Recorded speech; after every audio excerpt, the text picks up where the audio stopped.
सभी को जय मसीह की दोस्तों। प्रभु यीशु मसीह के नाम से मैं आप सभी का स्वागत करती हूँ। इस नए साल में आप सभी को हार्दिक शुभकामनाएं देती हूँ।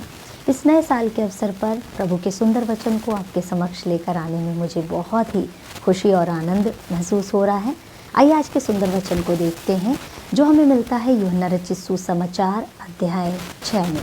उसकी पहली आयत से यहाँ पर इस प्रकार लिखा हुआ है, इन बातों के बाद यीशु गलील की झील अर्थात तिबरियास की झील के पार गया और एक बड़ी भीड़ उसके पीछे हो ली, क्योंकि जो आश्चर्य कर्म वह बीमारों पर दिखाता था वे उनको देखते थे। तब यीशु पहाड़ पर चढ़कर अपने चेलों के साथ वहां बैठ गया।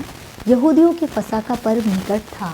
जब यीशु ने अपनी आंखें उठाकर एक बड़ी भीड़ को अपने पास आते देखा तो फिलिप्पुस से कहा, हम इनके भोजन के लिए रोटियां कहाँ से मोल लाएं? उसने यह बात उसे परखने के लिए कही, क्योंकि वह आप जानता था कि वह क्या करेगा।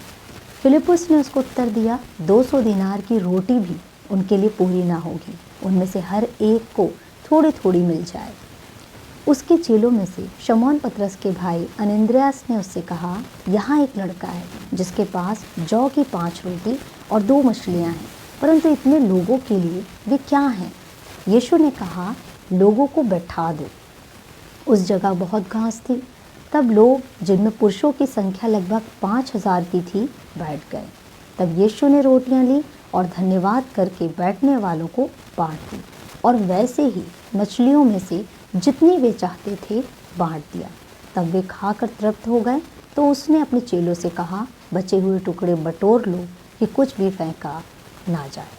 प्रभु अपने वचन के पढ़े और सुने जाने में हम सबको बहुत आशीष दे। प्रिय मित्रों, यह घटना हम सभी को मौके की याद होती है और हम बच्चों को भी याद दिलाते हैं। इस घटना से हम सभी वाकिफ़ हैं कि किस प्रकार से 5000 पुरुषों की संख्या थी, स्त्रियां, बच्चे, बहुत बड़ी भीड़ प्रभु यीशु मसीह के पीछे चल रही थी। एक समय बीतने के बाद जब प्रभु यीशु मसीह ने देखा कि अब लोगों को आत्मिक भोजन के अलावा शारीरिक भोजन की भी ज़रूरत है, तो हमारा प्रभु तरस खाने वाला प्रभु है और हमारा ध्यान रखने वाला प्रभु है। उसने सोचा कि इनको भी भोजन कराया जाए। इस घटना को जब मैंने पढ़ा, इससे मैंने कुछ बातों को सीखा है। वो बातें मैं आपके साथ बांटना चाहती हूँ, और वो बातें किस तरह से हमारे जीवन से आज संबंध रखती हैं, आज हम सीखेंगे। जब इस घटना को हम पढ़ते हैं तो यहाँ पर हम सबसे पहली चीज़ जो सीखते हैं वो ये कि प्रभु हमारी चिंता करता है या प्रभु हमारा ध्यान रखता है। एक बड़ी भीड़ यीशु मसीह के पीछे चल रही थी। यीशु चाहते तो वचन या उपदेश दे करके आगे बढ़ सकते थे, लेकिन बाइबल बताती है कि उसने अपनी आंखें उठाई और एक बड़ी भीड़ को अपने पास आते देखा। प्रिय मित्रों, इस नए साल के अवसर पर मैं आपसे कहना चाहती हूँ, प्रभु आपकी चिंता करता है, प्रभु आपका ध्यान रखता है। ज़िंदगी में जब बहुत बार आपको उस तरह महसूस हो या आपको कोई ये बात एहसास कराना चाहे कि आपके साथ कोई नहीं है या आपकी चिंता कोई नहीं करता, आपका ध्यान कोई नहीं रखता, तब बाइबल हमें बताती है किसी ने हमसे प्यार किया है, और वो है प्रभु यीशु मसीह। हालेलुया। उस बड़ी भीड़ से प्रभु ने बातें की और उसको उसकी ज़रूरत को मुहैया कराया। आज हमारी ज़िंदगी में भी इस बात को हम हमेशा याद रखें। ये नए साल में कोई हमारा ध्यान रखे ना रखे, कोई हमारी चिंता करे ना करे, लेकिन प्रभु यीशु मसीह आपका ध्यान रखता है, आपकी चिंता करता है। दूसरी चीज़ जो इस घटना से मैंने देखा कि वहाँ पर एक समस्या हुई कि लोग भूखे हैं, उनके लिए खाना कहाँ से आए।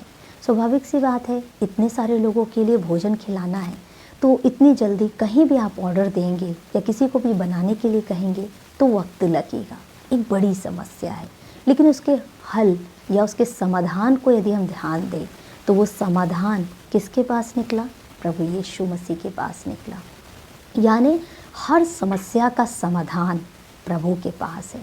आज आपकी ज़िंदगी की चाहे कोई भी समस्या क्यों ना हो, चाहे वो आपकी आर्थिक स्थिति की समस्या है या आपके काम को लेकर के कोई समस्या है या शरीर को लेकर कोई समस्या है या परिवार को लेकर कोई समस्या है, विश्वास करें हर समस्या का समाधान प्रभु के पास है। हालेलुया। उस समस्या को हल किसने किया? प्रभु यीशु मसीह ने हल किया। तीसरी चीज़ यदि हम देखें, प्रभु यीशु मसीह ने यहाँ पर अद्भुत आश्चर्य कर्म किया। मात्र 5 रोटी और 2 मछली से उसने हज़ारों हज़ारों को तृप्त किया। उसने आश्चर्य कर्म किया, लेकिन इस आश्चर्य कर्म में उसने मनुष्यों को अपना सहभागी बनाया। हमारी ज़िंदगी में भी बहुत सारी समस्याएं हो सकती हैं। हो सकता है कि उसका समाधान न तो हमारे पास है, न किसी और के पास मिल रहा है, लेकिन इस घटना से हम सीखें कि उस समस्या का समाधान प्रभु यीशु मसीह के पास निकला। हालेलुया। तो अपनी समस्या को खुदा के चरणों में रखें, वो हल ज़रूर करेगा। चौथी चीज़ हम यहाँ पर देखें, वो बच्चा उस भीड़ में था और उसके पास ऐसा नहीं था कि क्वांटिटी में या मात्रा में बहुत ज़्यादा खाना रहा हो, ऐसा बिल्कुल नहीं था। उसके पास साधारण सी जौ की 5 रोटियां थी और 2 मछलियां थी। साधारण सी वस्तु उसके पास थी, लेकिन जब साधारण वस्तु सर्वशक्तिमान के हाथों में गई तो वह असाधारण बन गई। इसका मतलब है, चौथी चीज़ हम ये सीखते हैं कि हमारा प्रभु साधारण चीज़ों को भी स्वीकार करता है। वो ऐसा नहीं करता कि अरे इतनी छोटी सी चीज़ से भला क्या काम आएगा, या इससे भला तुम्हारी ज़िंदगी में कैसे भरपूरी मिलेगी, या इससे कैसे तुम्हें आशीष मिलेगी। खुदा उन साधारण चीज़ों को ही हमारे जीवन में आशीष का कारण बना देता है, बशर्ते वो उसके हाथों में हो। हालेलुया। देखिए, आपने पहली चीज़ सीखी, प्रभु हमारी चिंता करता है, हमारा ध्यान करता है। दूसरी चीज़, हमारे जीवन की हर समस्या का समाधान प्रभु के पास है।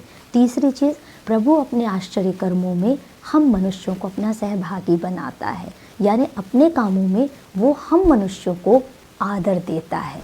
हालेलुया। चौथी चीज़ हमने देखी कि वो हमारी ज़िंदगी की साधारण से साधारण चीज़ों को भी स्वीकार करता है। पांचवी चीज़ यदि आपसे बोलूं, तो जब यीशु मसीह को 5 रोटी और 2 मछली इस प्रकार से दी गई, तो फिलिप्पुस कहने लगा, प्रभु इतने सारे लोगों को कैसे पूरी होंगी, क्या करेंगे। प्रभु ने उन बातों की ओर गौर नहीं किया, लेकिन वहाँ पर बहुत घास थी उस मैदान में, उस जगह पर। तो प्रभु ने कहा, सबको पांति पांति करके, यानी लाइन बनाकर, कतार बनाकर 50-50 के श्रृंखला में बैठा दो। इसका मतलब है प्रभु ने वहाँ पर, यदि हम देखें, बड़े अनुशासित ढंग से या बड़े नियमबद्धता के साथ वहाँ पर कार्य किया। आज आपकी ज़िंदगी में बीते समयों में बहुत उबड़ खाबड़ रहा हो, बहुत गड़बड़ियाँ रही हों, बहुत सारी चीज़ें हो सकता है अस्त व्यस्त हो गई हों, लेकिन हमारा प्रभु सब कुछ अनुशासित करने वाला प्रभु है। हालेलुया। सब कुछ को सुंदर बनाने वाला प्रभु है। प्रभु ने वहाँ हर एक को बैठाने के लिए कहा और सब बैठ गए। छठवीं चीज़ यदि हम देखें, तो प्रभु ने इस घटना में यदि हम देखें, प्रभु ने हर एक को तृप्त कर दिया। हर एक को, जितनी भीड़ वहाँ थी, चाहे वो छोटा बच्चा, बुजुर्ग, स्त्री, पुरुष, हर एक व्यक्ति वहाँ तृप्त किया गया है। जो भूखा है वो तृप्त किया जाएगा।